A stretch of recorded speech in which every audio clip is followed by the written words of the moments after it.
So I thought I would take a moment to tell you a little bit about this construction of this Rails to Trails. It'll just take a second, but I thought you might want to watch some real nice looking footage here, eh? This is St. Mary's Valley. Or at least it's the St. Mary's River, and it wends its way over towards the St. Mary's Valley, which is way over yonder. Yeah, you see where that snow-capped mountain's peak right there is? I'm pointing, right there. Yeah, well, in between those two, that's where this river will run to. Meanders. And it just goes and goes and goes. Isn't that pretty? Very lovely. Sometimes I see people down there fishing. Oh, look at this. Huh, hadn't noticed that before. Look at the way the formation of the little side of the cliff here has happened as a result of whatever, erosion and stuff, I guess. Interesting. Okay, anyway, let's get over here. Check out this pathway. So you have the asphalt. Where's my foot? There's my foot. The asphalt, you have some crush, and then you have some earth. Yeah, now my understanding was, because it was a rail bed here that used rock high in sulfides, I believe it was called, they had to get that off. So in other words, they had to remove all the ballast, and the ballast is the rock material that they put underneath the rails, underneath the ties, and then they put the rails on the top of the ties for the train tracks, is what I believe. You know, I haven't really researched it that much, but I believe that's what happened.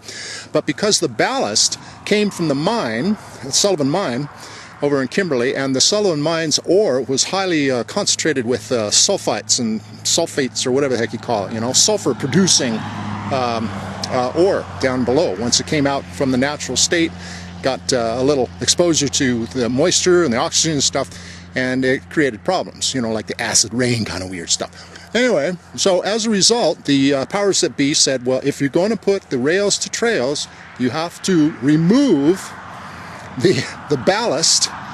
You have to remove the layer of earth that had been contaminated by the ballast, and then you put down fresh earth, you put fresh crush down, and then you can pave it over with the asphalt, or asphalt like they call it here in Canada for some crazy reason. Asphalt. Okay, so I am just making this quick. See, my battery is going. Yes, and that's on that little thing. Likes to make all these things. So anyway, there you go. The layers. Fresh dirt, fresh crush, and fresh asphalt. You know, it's kind of odd when you think about it. Tar isn't a contaminant. Oh, maybe they're using environmentally friendly tar. Okay, I'm just being facetious. One more time at the mountains from this angle. Okay, we're making a quick shot because the battery is just going bye-bye. Okay, hey, where'd they go? There they are. Okay. I hope you can distinguish between the colors. There are mountains back there. Now it is overcast day, so that's kind of a problem. So anyway, see that you can't probably see him. Oh, there's another person, but down that way is going to be a bridge, and I don't know if I can get across it, but we'll find out. Okay. All right. Pappy is signing off for the moment. Well, as we carry on heading south, I thought I would just stop and look at this little area in Whitecliff. You know, I have never been back here. I've been up in this neck of the woods for 30 years, and I have never been back through here. Isn't that something? But over yonder, let's see if I can zoom up to this thing. There you are. See that white bridge? Yes.